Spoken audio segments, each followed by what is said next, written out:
I was just reflecting on some of the songs that I would listen to as a kid. And one of those songs na usong-uso nung bata ako was Humanap Ka ng Pangit by Andrew E. And the lyrics go something like, Humanap ka ng pangit at ibigin mong tunay. This song, I just realized, impacted my dating life very much. Because I also got the notion na lahat ng gwapo, manggagago. The song implies na kung pangit yung magiging jowa mo, magiging mabait siya. Now, from experience, I can tell you, hindi lahat ng pangit mabait.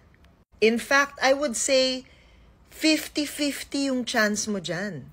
May chance na mabait, pero may chance na hindi rin siya mabait. And if we're going for a 50-50 chance, dun na tayo sa type natin.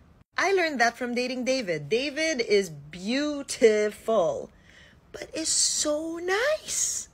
So kind. So different from what I thought guwapo guys would be. Meanwhile, yung mga dinate ko dati, di naman kagwapuhan. Pero wow! Wow! Kala mo kung sino eh. Pogi yarn. That's not to say that good-looking guys cannot be bad. But ladies, given the choice, kung 50-50 lang din naman, just wait for your type to come. Meron yan. Love yourself enough